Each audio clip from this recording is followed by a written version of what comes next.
Sige po. heartwarming kung ganyan yung concern ng magulang mo. Yes. Another question from my end, ma'am. Yes, ma'am.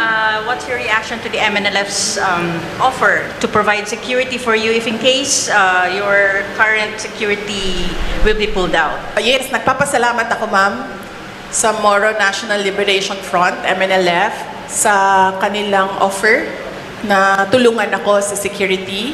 But right now, meron na akong mga kaibigan na gumagawa ng paraan kung paano gawin ang aking security in case na magkakaproblema talaga kami with the Armed Forces of the Philippines. Magandang hapon sa inyong lahat, our friends from the media, and we would like to thank you. We would like to thank you for your time this afternoon, and nagpapasalamat kami sa pagbigay ninyo ng opportunity sa amin at space sa amin para makapagsalita at makapagsagot ng mga issue at mga tanong. Okay? Okay. Ang taas kasi nung hagdanan. Okay, sige. So, We have our first question from Marisol Abdurrahman of GMA7. yes, GMA7.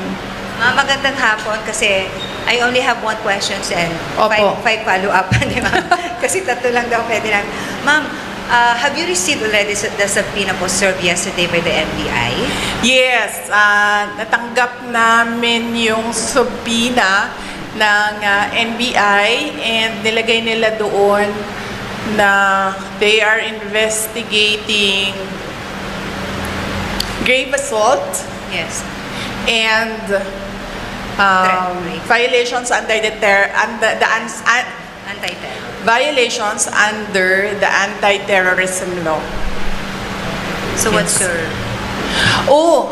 Ang unang-unang ginawa namin is I requested to reschedule the invitation dahil nag-conflict siya sa schedule namin sa hearing ng House of Representatives sa Committee on Good Government. So conflict silang dalawa and pinrioritize namin yung hearing sa House of Representatives kasi kahit man hindi ako umattend doon, umattend ako sa investigation, nakikiusap talaga lagi. And yun din talaga ang promise ko sa kanila simula pa nung mag-umpisa lahat ng mga investigasyon na sasamahan ko yung mga employees ng Office of the Vice President na pinapatawag sa mga hearings. But what's your reaction, ma'am, to these cases filed against you po? Lalo yung sinabing possible pati yung anti-terror. At saka idagdag ko na rin yung pinal po ng PNP just today po against you, against your group commander and some more John Does and Jane Does po. Dahil sa nangyari po ng transfer from DMMC to St. Luke's po, ma'am. Yes, oo. Well, on face value, hindi ko naman nakita kung ano yung mga allegations niya, no? Meron lang mga pinagpapasapasahan na cover noong complaints. On face value, it will not hold water. And then, ang pangalawa is yung grave assault. I believe, pinipilit na lang talaga nila na gawa ng kaso yung mga remarks ko. And pangatlo, natatawa ako sa violations on the anti-terrorism law kasi sinusubukan nila to reach sa aking properties and assets. Kasi itong violation ng anti-terrorism law, ginawa nila ito kay Congressman Arnie Teves. So they have a playbook on what you do to a person na kakasuhan mo ng anti-terrorism law. So ano ba yun? Ano bang gusto nilang gawin? Kaya sila nagfa-file or nagcha-charge ng anti-terrorism law. Gusto nila mag-cancel ng passport. Gusto nila mag-red notice sa international. So, hindi ka makakagalaw overseas. Gusto nila mag-amlak. Anti-money laundering violations. So, ibig sabihin nun, i-freeze nila yung pera mo at yung properties mo. Hindi ka makakagastos ng pera at hindi ka makakapasok sa properties mo. At gusto nila mag-issue ng mga search warrants. Anong ginagawa nun? Papasukin nila yung properties mo.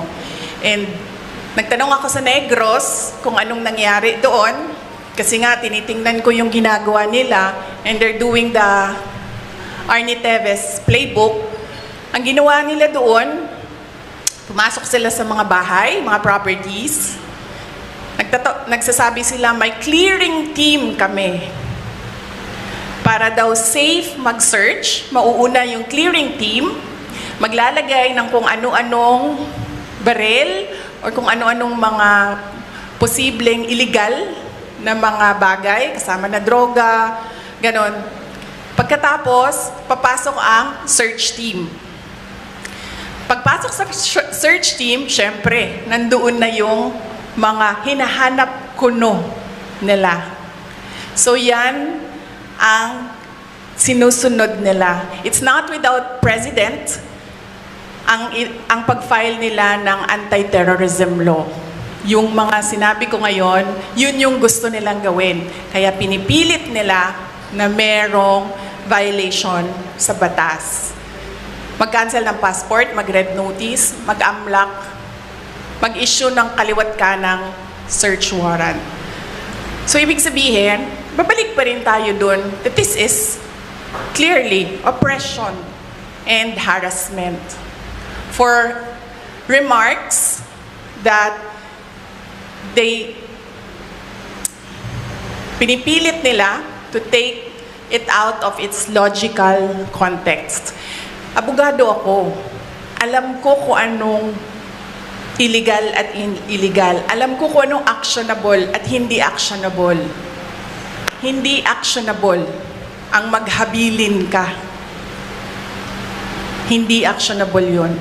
Walang active threat kung hindi ako mamatay. Walang mali doon. Walang illegal doon. Sinabi nila kahapon kung sino bang nandoon sa inyo sa interview, press briefing namin. Sabi nila, pinalaki at pinalakas yung security ng First Family, ng President, dahil may threat. So ako, napaisip ako, nilalakasan nyo yung security niya? Ibig sabihin ba nun, papatayin na ako? Why for? Will you double the security? Diba? Itong mga dictators and oppressors, unfortunately, hindi sila magaling mag-isip. Basta lang sila tira, pero hindi nila iniisip na lahat ng sinasabi nila, it doesn't make sense, especially kapag nagsisinungaling ka, mahuhuli at mahuhuli ka sa pagsisinungaling mo. Kaya nung nakita ko yung NBI, subpoena, nagpatanong kagad ako sa Negros, kasi it's not the first time na ginawa nila yon sa isang Pilipino. Sabi ko, anong nangyari sa Negros? Sinabi sa akin kung anong nangyari sa Negros. And sabi ko sa mga lawyers ko, yan ang gusto nilang gawin. I'm sorry, yung sa PNP po, kasi Direk Assault, ikaw yung group commander mo, yung security mo kaya nga raw relieve ng AFP para to face the investigation. Yes, oo. Initially, we are filing charges against them as well. For disobedience, for kidnapping, for robbery. Okay, next question po. Ms. Queenie Casimiro, ABS-CBN News. Yes, ma'am. Good afternoon. Ma'am, do you have any information as to the status, health status of your of Attorney Lopez? And do you have any information when she will be transferred to the house detention? Ma'am, wala po akong update sa status ni Yusek Zulaika Lopez and ni Miss Gina Acosta, both of whom are admitted sa Veterans Hospital. But nakita ko kanina sa updating namin sa group chat ng opisina, I believe the hospital released a bulletin. Tama ba? Parang nag-release ata ang hospital ng bulletin about updates sa kanila. Ngayong araw na ito, hindi ako makapagbigay ng update kasi maaga po ako umalis kanina sa hospital. Mga 4 a.m. ako umalis and tulog pa lahat ng tao. But last night, yung pagdating ko sa hospital, ang sinabi lang naman sa akin ng nag-endorse, yung nagbabantay tapos in-endorse sa akin, na hindi pa rin kumakain si Yusek Lopez and si Miss Gina Acosta ang na-endorse sa akin kahapon is masakit yung dito niya. Kasi apparently, pag nawalan ka ng malay and nagiging unresponsive ka, parang kinukurot ba dito? Hindi ko alam kung anong ginagawa. So apparently, sumakit yung dito niya kasi yun yung parang arouse ka para magising. So yun yung updates based on sa pakikipag-usap ko sa kanila. Another question po, just very quick. Do you see yourself patching things up with BBM in the future? Do you see that happening at all? Well, I believe, ma'am, that we reached the point of no return. I really believe that we have reached the point of no return.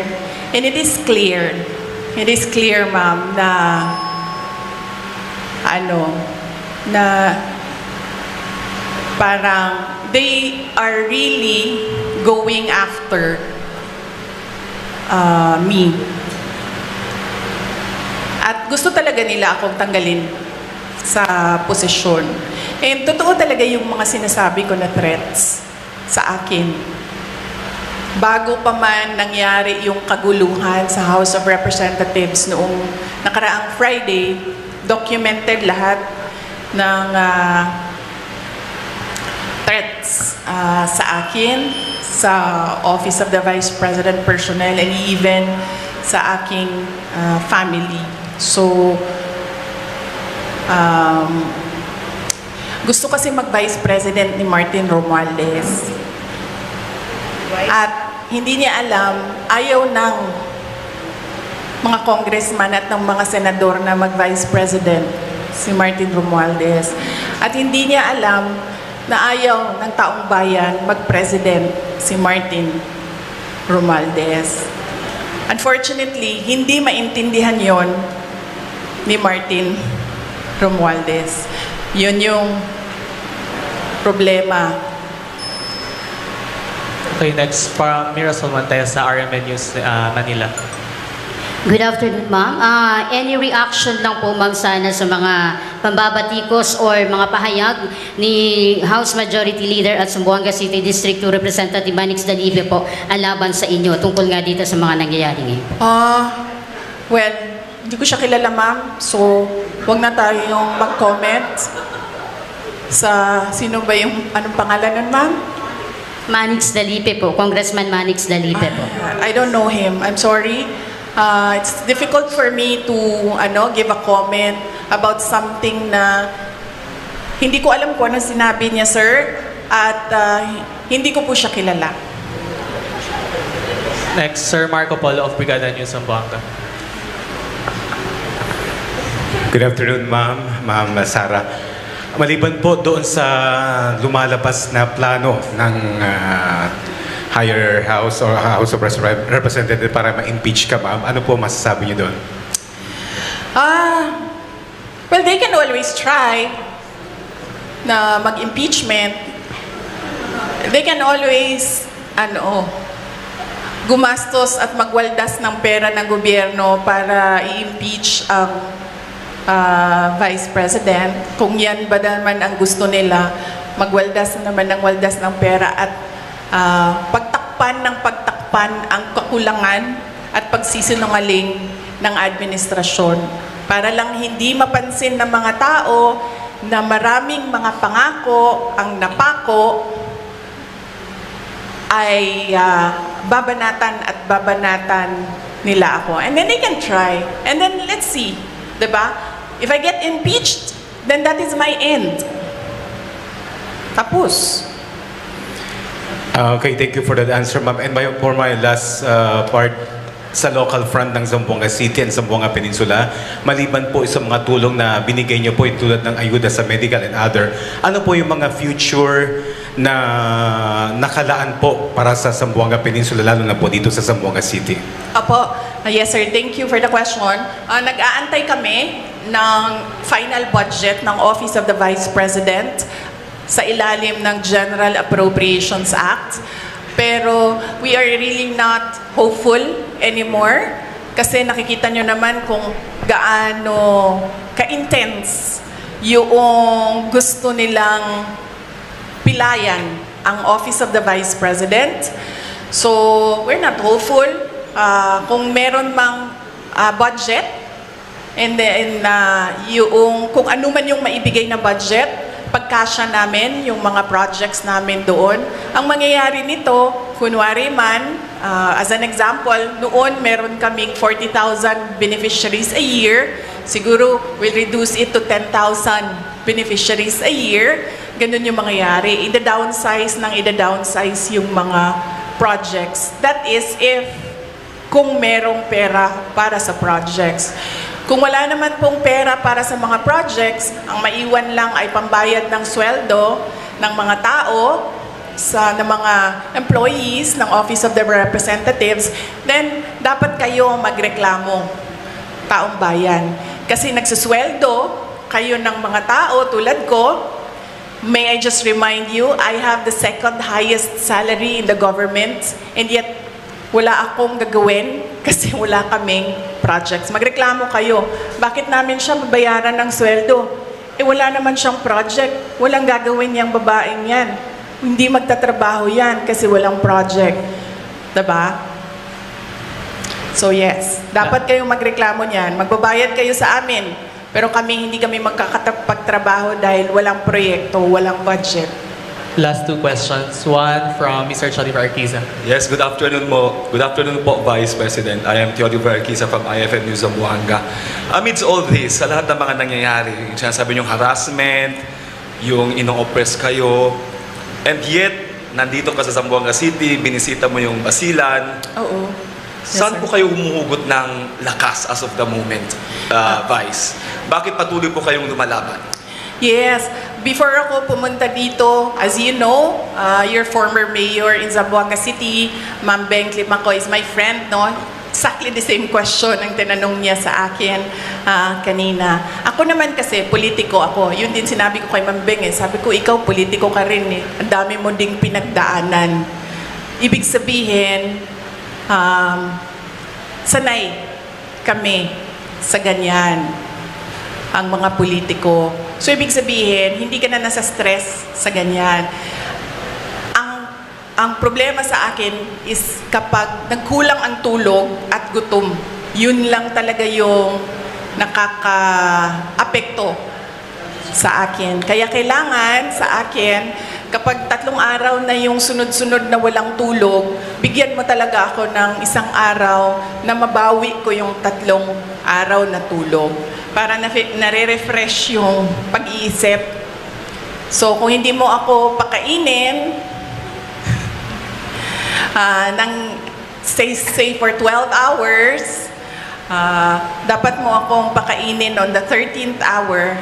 Otherwise, mainit na yung ulo. So, simple lang, sir. Kailangan lang ng tamang tulog at tamang kain.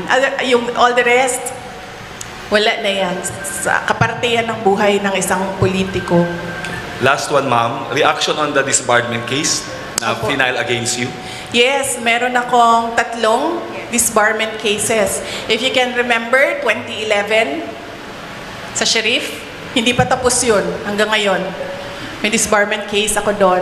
Tapos meron akong nabasa ko lang ito sa mga sa mga group chat. So hindi ko lang alam kung tama. Correct me. Tapos isang disbarment case sa pagtatapon ng bangkay.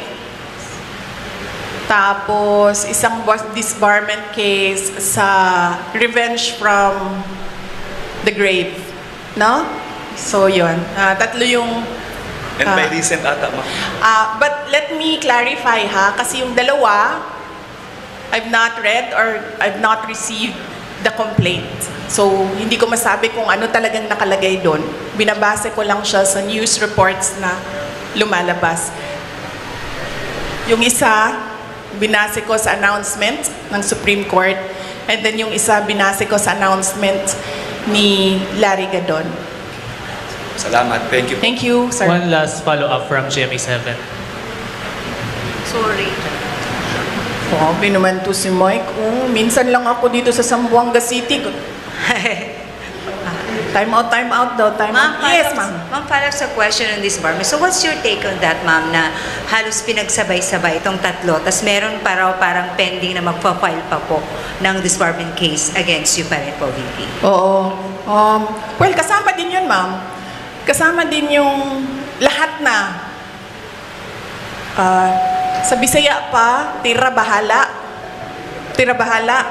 Kung unsay mo dikit, maoy ko anon, may mo daog, ano ba? So, babanatan natin siya, tingnan natin dito kung saan yung tatama. Ana na siya. Ma'am, Last from- isa pa. Ma'am, yesterday you mentioned na isang threat sa inyo is yung pag-absorb ng PSG, now PSC, sa inyong DPSPG. But now that they are totally, taking over and replacing all your security sa PSPG ng PNP, how do you feel about it, VP? I'd like to hold comment dyan, ma'am. Kasi napapansin ko, base lang din naman sa balita, nagbabago-bago yung sinasabi nila. Hindi ko lang alam kung nasusundan ninyo. Nagbabago-bago yung sinasabi. Sabi, wala na daw AFP, pulis na lang. Ngayon, meron na naman daw AFP, pero papalitan nila at mga pulis na sabay. So, hindi sila nagpaplano ng maayos. Kaya nagbabago-bago yung sinasabi nila. Advice ko dito sa mga tao na ito, mupok muna kayo, magplano muna kayo bago kayo bumanat para hindi kayo nahuhuli na nagsisinungaling. Sa katudala, Sara Tulabi of FEBC. Pag gumaganyan ba ako na aapektuhan yung sound? Okay. Good afternoon, VP. Since natanong na po yung isang tanong ko, ito na lang po. Sabi po ng PNP, wala silang information sa pagbabanta sa inyong buhay. Inireport nyo lang po ba ito officially, ngunit nasabi nyong hindi ito pinansin ng mga kinauukulan? Ma'am, nakakahiya sa buong mundo na ang Philippine National Police natin, who by the way has intelligence funds, hindi alam ang mga pangyayari sa ating bansa. Nakakahiya na meron tayong police na hindi nila alam ang threats sa Vice President. Nakakahiya yan, ma'am. Huwag sila magsasalita ng ganyan kasi nagpapakita yan ng incompetence ng Philippine National Police. Dapat dyan, kung ako po ay Presidente, Secretary ng DILG, Chief ng PNP, ang sagot dyan ay, let us sit down and investigate the alleged threats so that we will know if these are true or not. Yan ang tanong. Ayan ang sagot dapat ng tamang tao. Yung tao na tama mag-isip, yan ang sinasagot dapat. Hindi yung sinasabing, wala kaming alam ng mga threats. Nakakahiya na ang pulis, ganyan. So, ibig sabihin, ang dami nilang walang alam ng mga pangyayari So kaya pala, nagkanya-kanya na ang mga kriminal dahil walang alam ang kapulisan. Nakakahiya para sa Pilipinas na naririnig na ang pulis natin ganyan magsalita. Ms. RG Go, Daily Zamboanga Times. Last question po.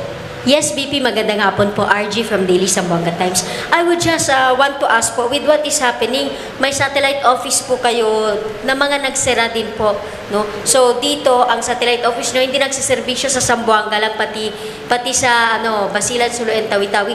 How will you, anong assurance nyo po na tuloy-tuloy yung serbisyo with what is happening now po? Yes, ma'am. Bago po ako sumagot, ma'am, may I just say, I love your color green ngayong hapon na ito. Sara siya, ma'am. Yes, ma'am. Halatang halata naman, ma'am. Oo. Wag, ma'am, kasi suspended ka na kaagad bukas, ma'am. Wag ka po mag-green. Suspended ka na bukas, ma'am. Sandali. Okay. Yes. Nagpapasalamat ako dahil nakapunta ako ng Zamboanga City ngayong araw na ito. At in person yung meeting namin ng satellite office lead sa Western Mindanao. Kasi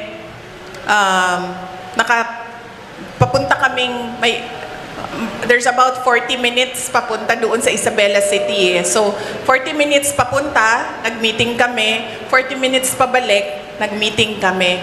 So, masaya ako dahil nagawa namin yon in person. Ang hirap din kasi talaga mag-meeting pag Zoom eh. At napag-usapan namin ni Mr. Mike Saavedra na malaki kasi renta malaki din kasi itong building na ito, malaki din ang renta dito, ma'am. Ang gagawin namin, lilipat kami sa mas maliit na lugar, mas mababa yung renta. So, napababaan na rin yun namin yung budget na kailangan gamitin. Tapos tutuloy-tuloy lang si Mike ng mga downsized na mga project. So, yun ang plans namin for Western Mindanao Satellite Office. Papaliitin namin, ma'am. Tsaka maghahanap kami ng mas mababang renta. Ma'am, very last question relayed by the OVP Media po. Baka may sagot po kayo sa sagot ni DA Secretary Chu Laurel tungkol sa 20 pesos bigas na remarks niyo po kay BBM versus BBM po. Ano ba sinabi niya? Pwede sanong sinabi ni... This is relayed by the OVP Media po. Yung baka may sagot daw po kayo regarding sa sagot ni DA Sec Chu Laurel tungkol sa 20 pesos bigas remarks niyo po versus BBM. Anong sinabi niya? Hindi ko alam. Sorry Hindi ko alam kasi. Anong sinabi ni... Hindi ko alam. Wala. Sorry, hindi rin namin. Ma'am? Ang sabi po niya ay matalino naman siya, di ba? Iba yung panahon noon at ngayon. Pag-aralan niya muna bago magsalita. Okay. Yes. Tama naman siya doon. Matalino talaga ako.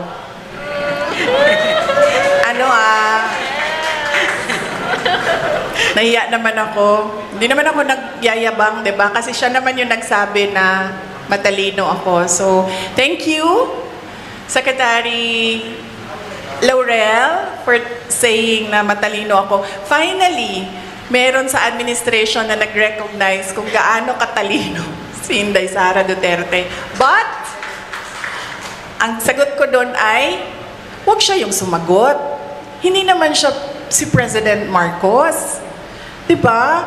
Hindi ko naman sinabihan si Secretary Laurel na, huy, nasaan na yung pangako mo na 20 pesos per kilo na rice? So, bakit siya yung sumasagot?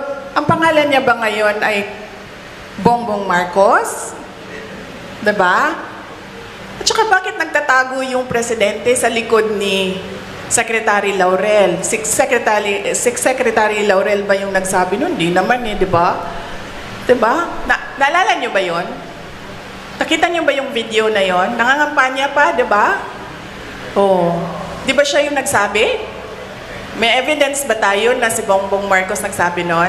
Well, si President Marcos ang nagsabi nun? May evidence tayo.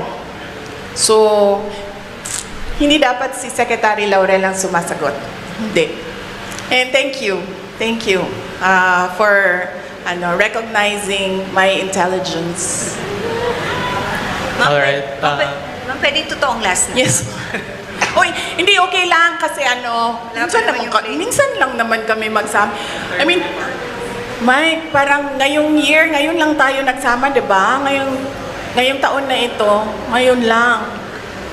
Ma'am, Yes, baka ma'am. gusto niyo lang magbigay ng comment doon sa apo ni Ninoy kasi na-mention po siya. Apo? Apo ni Ninoy? Ninoy, opo. Oo. Sabi niya, panananawagan siya na tigilan na raw ang kanilang pamilya, please. Ang turing daw niya sa mga Duterte at sa mga Marcos ay parehas daw, dalawang ulo na parehas halimaw, and so on and so forth. Ang dami pa po niyang sinabi.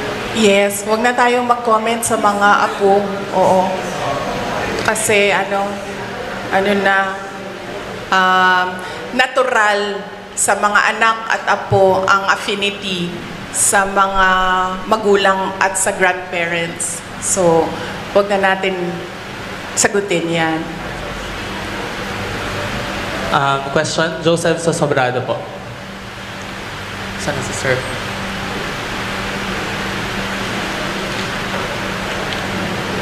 Wala. Any more question? Meron pang isa dito. From Maymay Maravilla. Wala na. Magtanong pa kayo.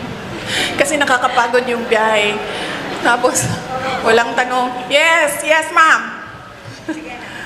So, good afternoon po, VP. What is the Vice President Sara Duterte's current stance on supporting specific political groups or candidates in Zamboanga City as the 2025 elections approach?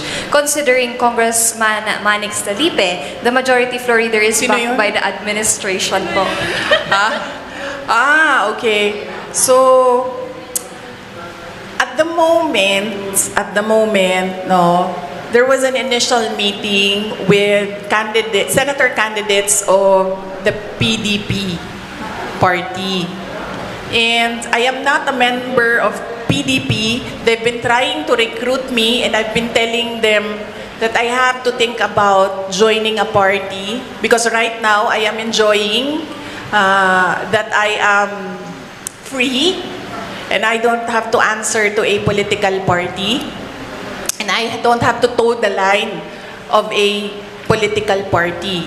So I have to think about that. But I told them that I can help you strategize on what to do. Initially, during the meeting, I gave them suggestions. On what they can do, on how they can strengthen their campaign, on how they can strengthen the branding. So that's about it for now. There was no talks of campaigning. Yes, but I told them if you need someone to talk to about strategizing on how to run the campaign, I'd be glad to help. I'd gladly help. And then for local, as of the moment, I am committed to Davao City only. But apparently, doon sa Davao City, sinasabihan nila ako, wag na lang daw ako sumali doon. I have my own problems. So, yun pa lang ang nabigyan ko ng commitment. Yung ibang mga local na mga candidates na mga kaibigan, wala ako pang nabigay na commitment. But, sa tingin ko naman, parang wala din sigurong magkaka-interest na hanapin ako or i-request ako dahil lahat ngayon ang term na ginamit ng isang politiko, benga. Tagalog term niya, no? Grabe, bumenga. I know it's an LGBT term. No? It's an LGBT term. Grabe, bumenga yung administrasyon. So, walang gusto na makita or malaman na kaibigan ko sila or kakampis ko sila or supporters nila ako. So, that would make it easier for me since makakapagpahinga ako sa kampanya dahil from 2016 to 2019 to 2022, nangampanya ako. And this time around, since hindi naman ako kandidato, makakapagpahinga ako sa kampanya, makakatutok din ako sa trabaho namin sa Office of the Vice President.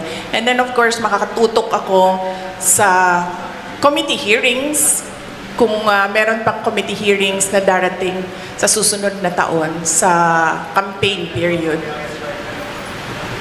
Pwede pa, ma'am? Yes, sir.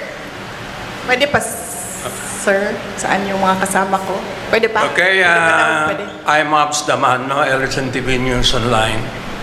Ang katanungan ko po sa inyo, ma'am, ay itong threat ay nangyari sa inyo. Seryoso ba ito o kwan lang? Mga political...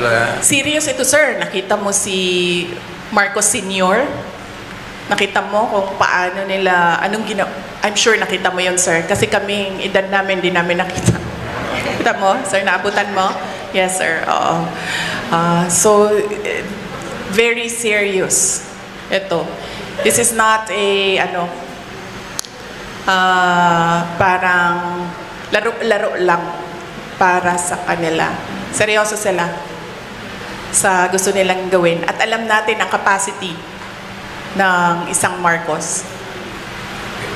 Okay, madam, tinulungan ko ang tatay mo nung panahon niya tumakbo, and then ikaw naman, ang anak naman. Tinulungan niya ako. Tinulungan ko siya noong 2016. Tapos tutulungan ba niya ako sa 2028? Hindi ko alam. Dahil noong 2022,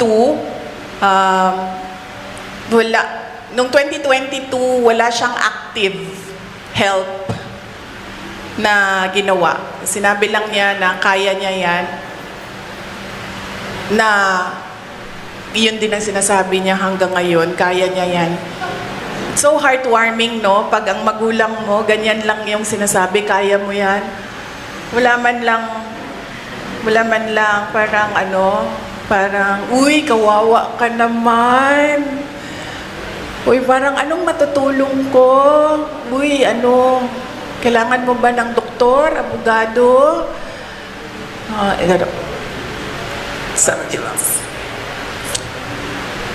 Heartwarming kung ganyan yung concern ng magulang mo. Yes. Another question from my end, ma'am. Yes, ma'am. What's your reaction to the MNLF's offer to provide security for you if in case your current security will be pulled out? Yes, nagpapasalamat ako, ma'am, sa Moro National Liberation Front, MNLF, sa kanilang offer na tulungan ako sa security. But right now,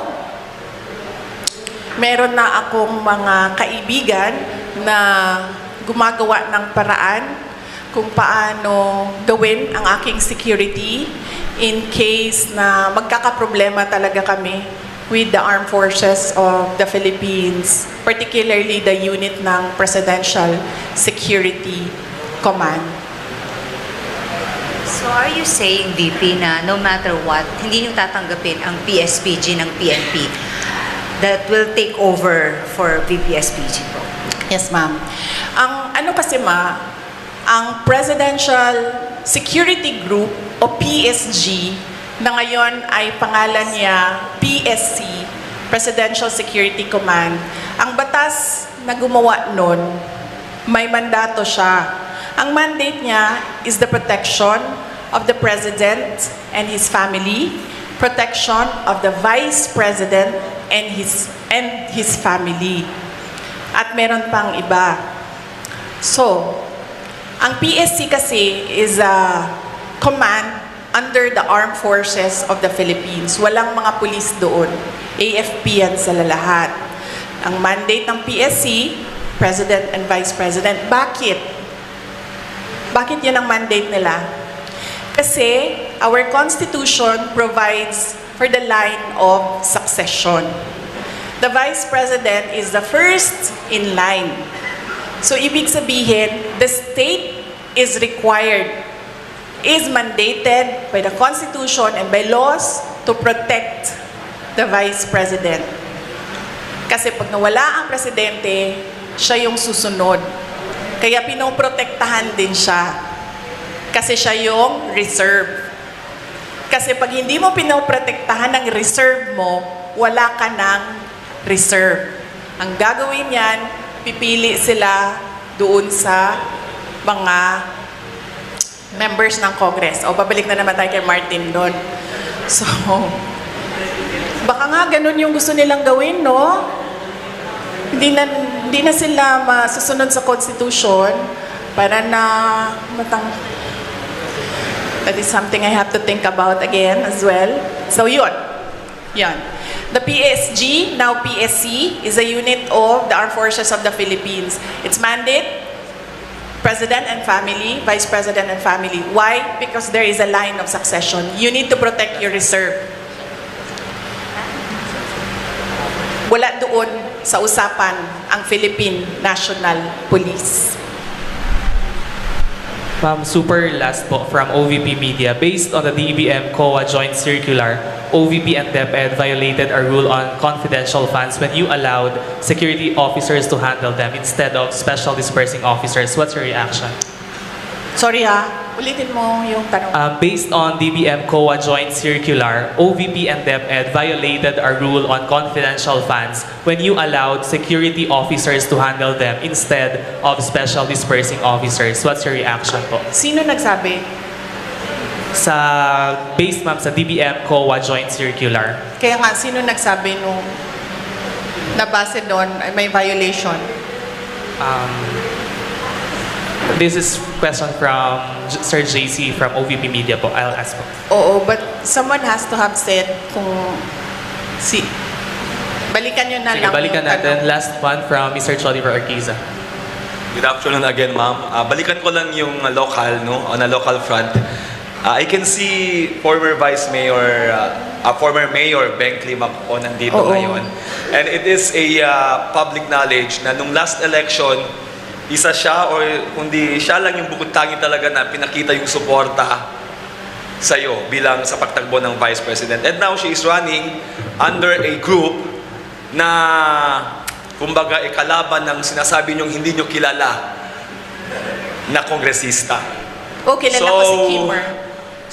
Since nandun si Mayor Beng sa grupong yon, is it safe to say na kung mag-endorse po kayo ng candidate locally, of course, kasama dyan si Mayor Beng at yung kasama ba yung buong partido niya at yung kalaban ng sinasabi nyo hindi nyo kilala for Mayor. Thank you po. Okay. Yes. Sige. Well, kung meron pa mang value ang words ko dito sa Zamboanga City at meron pang mga tao na ay, nakalimutan ko, sir. Tama. I'm sorry. Kaya pala ako hindi na mag-endorse dahil nung last endorsement ko, anong nangyari? Sinasabi sa akin ng mga tao na budol sila. Hindi, Sara, nabudol kami dahil sa iyo. Kung saan man ako pumupunta, yun ang sinasabi sa akin. Kaya pala ako nagdesisyon noon na hindi ako mag-endorse. But, let me just say that nakita nyo ang track record ni Mayor Beng Climaco noong siya ay mayor. Nakita nyo ang kanyang mga accomplishments. Ngayon, mayor siya noon ngayon vice mayor ang kanyang tinatakbo. So easily, kung magagawa niya ang pagiging mayor, easily, she can do the work, the duties, and the mandate of a vice mayor. Dahil nakatutok lang yun sa legislation So, kung kaya niya ang executive, lalong-lalo na nakaya niya ang legislative. Dahil napaka one track ang trabaho ng legislator. Gagawa ka ng batas. So, on that point, the voters should think about that. Her achievements, accomplishments as mayor, and her capacity na mag-vice mayor. Lagi kong sinasabi ngayon, ano bang dapat iniisip ng mga tao ngayong darating na ang eleksyon? Unang-una, pangako. Huwag na kayong maniwala sa pangako, ha. Pag sinabi ng tao, ito ang pangako ko, i-check nyo muna. Yung mga pangako ba niya noon, tinupad niya ba? Check nyo. Ano ba yung mga pangako niya noon? Natupad ba yon? So dapat ba naming paniwalaan yung pangako niya ngayong eleksyon na ito? Pangalawa, huwag magpadala sa vote buying. Ang vote buying ngayon, legal na, hindi na illegal. AKAP, AIX, MAIP, tupad, at kung ano-ano pang tinatawag na ayuda. Nagiging legal ang vote buying. Bakit nagiging legal ang vote buying? Dahil kontrolado siya ng mga politiko ngayon. At meron silang kota-kota sa pamimigay ng ayuda. So yan yung sinasabi ko, yan yung proof ko na nagiging legal na ang vote buying na tinatago sa pangalang ayuda. At pangatlo, hindi dahil gikan yan sa pamilya ng mga politiko tulad ko, hindi dahil galing yan sa may tatay yan na mayor, may kapatid yan na governor, may anak yan na congressman, hindi dahil galing yan sa political dynasty ay ibig sabihin magaling ng kalibre niyan. Huwag ninyong iboto ang isang tao dahil lang sa nakaapelido niya ang gusto nyong kandidato. So yan ang paalala ko ngayong darating na eleksyon.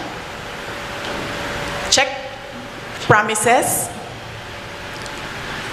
Tanggapin ang ayuda kasi pera ng bayan yan, pero huwag magpadala sa vote buying. Pangatlo, huwag bumoto dahil kaapelido o dahil nasa political na pamilya yung kandidato. Bumoto kasi chinek nyo yung mga promises niya at chinek nyo yung kakayahan niya. Tulad ng sinabi ko ngayon, nakita natin ang 9 years ni Mayor Beng, ibig sabihin, alam natin na kakayanin niya ang pagiging Vice Mayor.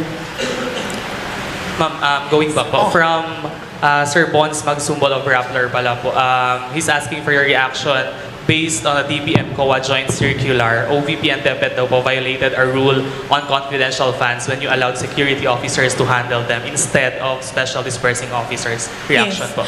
No, I will not comment on the assessment of the person asking the question. Anong pangalan niya? Bons Magsumbol of Rappler po. Oo. I will not answer a question na si Bons Magsupol ang nagsabi na there is a violation of the JMC. I will only answer kung nagsabi ang COA if there is a violation of the JMC. Hindi COA si Bons Magrapol.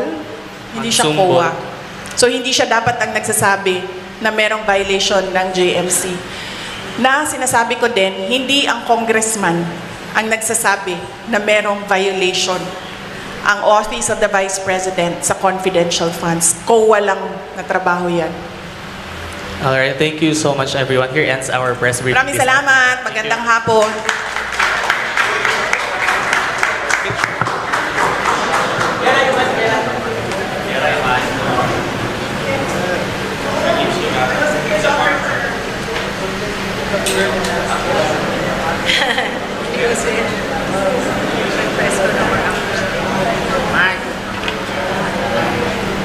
We can have one group photo po.